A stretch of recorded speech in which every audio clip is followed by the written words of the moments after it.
ಶುಕ್ರವಾರದ vlog video. ನಾನು ಬೆಳಗ್ಗೆ ಎದ್ದಿದ ತಕ್ಷಣ ರಾಯರ ಫೋಟೋವನ್ನು ನೋಡ್ತೀನಿ. ನನ್ನ ಫೋನ್ ಸ್ಕ್ರೀನಲ್ಲಿದೆ ನೋಡಿ, ಇದೇ ಫೋಟೋವನ್ನು ನಾನು ನೋಡ್ತೀನಿ.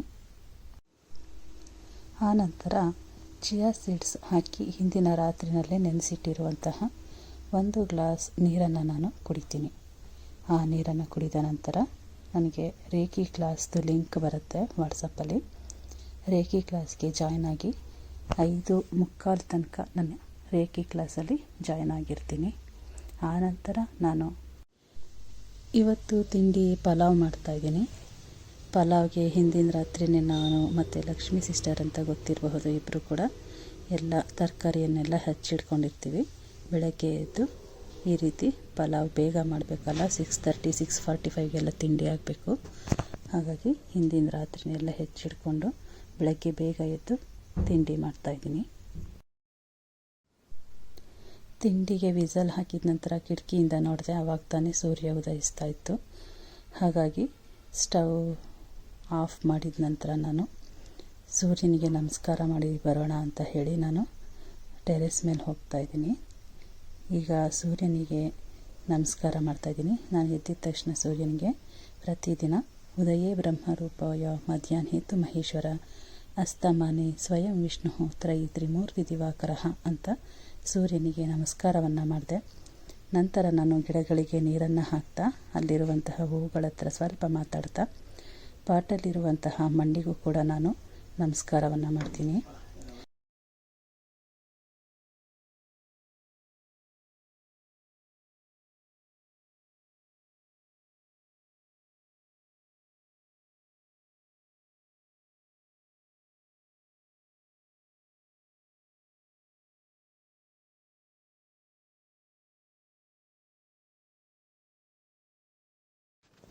ನಾನು ಕೆಳಗೆ ಬರೋಷ್ಟರಲ್ಲಿ ಪಲಾವ್ ರೆಡಿಯಾಗಿತ್ತು, ಪ್ರೆಷರ್ ಕೂಡ ಹೋಗಿತ್ತು.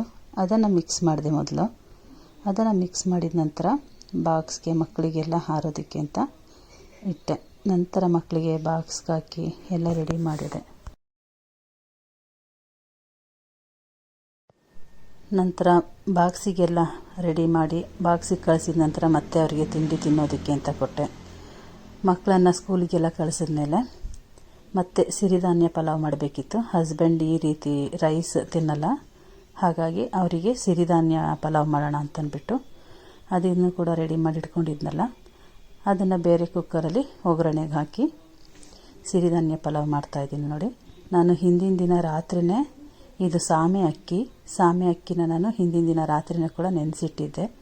ಹಾಗಾಗಿ ಅದು 8 ಅವರ್ ನೆಂದರೆ ತುಂಬ ಚೆನ್ನಾಗಿ ಬರುತ್ತೆ ಅಂತ ನಾನು ಹಿಂದಿನ ದಿನ ರಾತ್ರಿಯೇ ನೆನೆಸಿಟ್ಟಿರ್ತೀನಿ ಯಾವಾಗಲೂ ಅಷ್ಟೇ. ಸಿರಿಧಾನ್ಯ ಆರೋಗ್ಯಕ್ಕೆ ತುಂಬ ಒಳ್ಳೆಯದು. ನಾನು ಇವತ್ತು ಸಾಮೆ ಅಕ್ಕಿಯನ್ನು ತೊಗೊಂಡಿದ್ದೀನಿ, ಹಾಗೆ ಆರ್ಕ, ನವಣೆ, ಓದ್ಲು. ಬಟ್ ನವಣೆನ ನಾನು ಹೆಚ್ಚಾಗಿ ಅದನ್ನು ಬೇಯಿಸಿ ರೊಟ್ಟಿ ಮಾಡ್ತೀನಿ.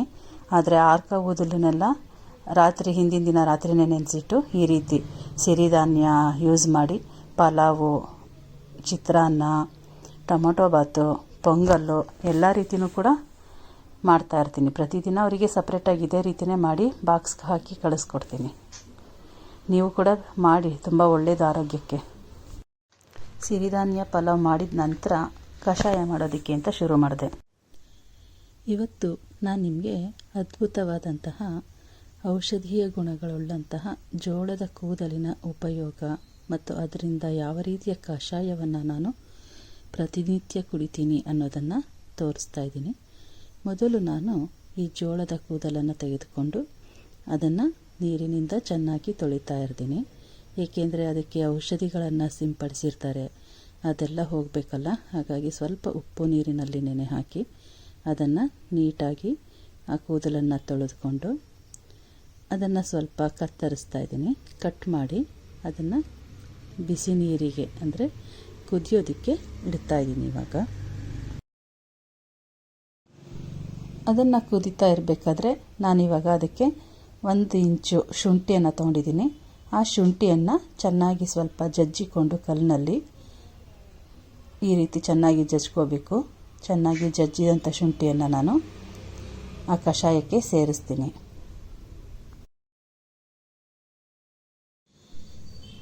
ಈ ಜೋಳದ ಕೂದಲು ತುಂಬ ಆರೋಗ್ಯಕ್ಕೆ ಒಳ್ಳೆಯದು.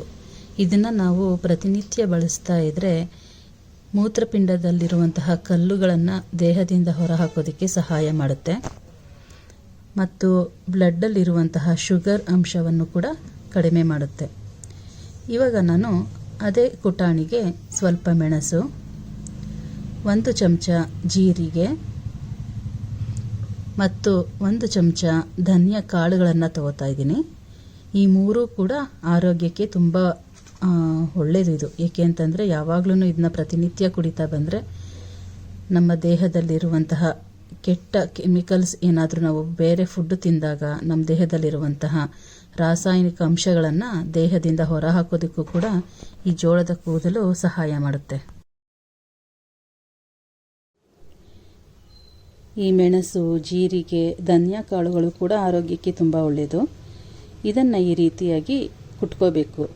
ತುಂಬ ನುಣ್ಣಗೆ ಪುಡಿ ಮಾಡೋದೇನು ಬೇಕಾಗಿಲ್ಲ.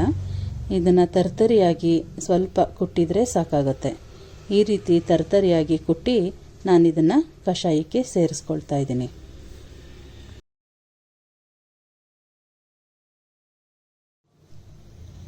ಇಷ್ಟು ತರ್ತರಿಯಾಗಿ ಕುಟ್ಕೊಂಡ್ರೆ ಸಾಕಾಗುತ್ತೆ. ಇವಾಗ ನಾನು ಇದನ್ನು ಕುದಿತಾ ಇರುವಂತಹ ಕಷಾಯಕ್ಕೆ ಸೇರಿಸ್ಕೊಳ್ತಾ ಇದ್ದೀನಿ. ಈ ಜೋಳದ ಕೂದಲನ್ನು ನಾವು ಅವಾಗವಾಗ ಕುಡಿಯೋದ್ರಿಂದ ನಮ್ಮ ದೇಹದಲ್ಲಿರುವಂತಹ ಕೊಬ್ಬಿನ ಅಂಶ ಕೂಡ ಕಡಿಮೆ ಆಗುತ್ತೆ. ಅದು ಕೂಡ ತುಂಬ ಆರೋಗ್ಯಕ್ಕೆ ಒಳ್ಳೆಯದು.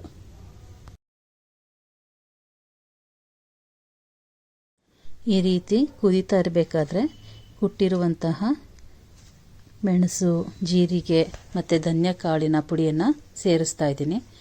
ಅದು ಕೂಡ ನೀರಲ್ಲಿ ಚೆನ್ನಾಗಿ ಬೇಯಬೇಕು. ಅದರದ್ದು ರಸ ಅಂಶ ಎಲ್ಲ ಚೆನ್ನಾಗಿ ನೀರಲ್ಲಿ ಬಿಡ್ಕೋಬೇಕಲ್ಲ, ಹಾಗಾಗಿ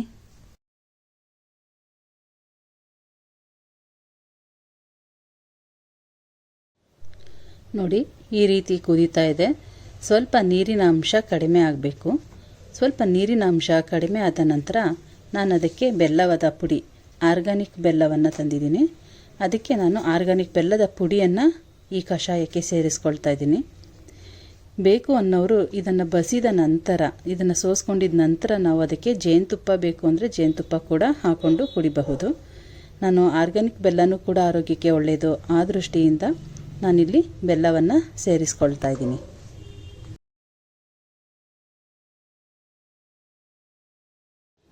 ಈಗ ಒಂದು ಲೋಟಕ್ಕೆ ನಾನು ಸೋಸಿಕೊಳ್ತಾ ಇದ್ದೀನಿ.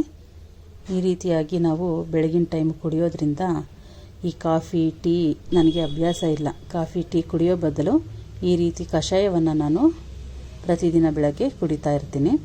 ಹಾಗಾಗಿ ಇದು ಕಾಫಿ, ಟೀಗಿಂತ ಆರೋಗ್ಯಕ್ಕೆ ತುಂಬ ಒಳ್ಳೆಯದಿದು. ಹಾಗಂತ ಪ್ರತಿದಿನ ಜೋಳದ ಕಷಾಯ ಕುಡಿಯಲ್ಲ, ಒಂದೊಂದು ದಿನ ಒಂದೊಂದು ರೀತಿಯ ಕಷಾಯಗಳನ್ನು ಮಾಡ್ತೀನಿ. ಈಗ ಕಷಾಯ ರೆಡಿಯಾಗಿದೆ. ನೋಡಿ ಯಾವ ರೀತಿಯಾಗಿ ಕಾಣಿಸ್ತಾ ಇದೆ ಅಂತ. ಎಷ್ಟು ಚೆನ್ನಾಗಿ ಕಾಣಿಸ್ತಾ ಇದೆ ಅಲ್ಲ. ಬೆಲ್ಲ ಸೇರಿಸಿದ್ದೀನಿ, ಮತ್ತು ಜೋಳದ ಕೂದಲು, ಶುಂಠಿ, ಜೀರಿಗೆ, ಮೆಣಸು, ಧನಿಯಾ ಎಲ್ಲವೂ ಕೂಡ ಆರೋಗ್ಯಕ್ಕೆ ಒಳ್ಳೆಯದಂತಹ ಅಂಶಗಳನ್ನೇ ಸೇರಿಸಿದ್ದೀನಿ. ನಾವಿವಾಗ ಇದಕ್ಕೆ 1 ಸ್ಪೂನ್ ನಿಂಬೆಹಣ್ಣಿನ ರಸವನ್ನು ಸೇರಿಸ್ತಾ ಇದ್ದೀನಿ. ಏಕೆ ಅಂತಂದರೆ ನಿಂಬೆಹಣ್ಣಿನ ರಸ ಹಾಕೋದ್ರಿಂದ ಅದರ ರುಚಿ ಇನ್ನೂ ಹೆಚ್ಚಾಗುತ್ತೆ. ಹಾಗಾಗಿ ನಿಂಬೆಹಣ್ಣಿನ ರಸವನ್ನು ನಾನು ಹಿಂಡ್ಕೊಳ್ತಾ ಇದ್ದೀನಿ. ನೋಡಿ ಈಗ ಕಷಾಯ ರೆಡಿ ಆಯಿತು. ಆರೋಗ್ಯಕ್ಕೆ ತುಂಬ ಉತ್ತಮವಾದಂತಹ ಕಷಾಯ ಇದು. ಹಾಗಾಗಿ ನೀವು ಕೂಡ ಪ್ರತಿನಿತ್ಯ ಮಾಡಿ ಕುಡೀರಿ. ಹಾಗೆ ನಿಮ್ಮ ಮನೆಯಲ್ಲಿರೋರಿಗೂ ಕೂಡ ಮಾಡಿಕೊಡಿ. ಈ ವಿಡಿಯೋ ನಿಮಗೆ ಇಷ್ಟವಾದಲ್ಲಿ ಸಬ್ಸ್ಕ್ರೈಬ್, ಶೇರ್ ಮತ್ತು ಲೈಕ್ ಮಾಡಿ. ನಾನು ಪ್ರತಿದಿನ ಜೋಳದ ಕಷಾಯ ಕುಡಿತೀನಿ ಅಂತಲ್ಲ, ನನ್ನ ಮುಂದಿನ ವಿಡಿಯೋಗಳಲ್ಲಿ ಬೇರೆ ದಿನ ಇನ್ನು ಯಾವ ರೀತಿಯ ಕಷಾಯವನ್ನು ಮಾಡ್ತೀನಿ ಅನ್ನೋದನ್ನು ತೋರಿಸಿಕೊಡ್ತೀನಿ.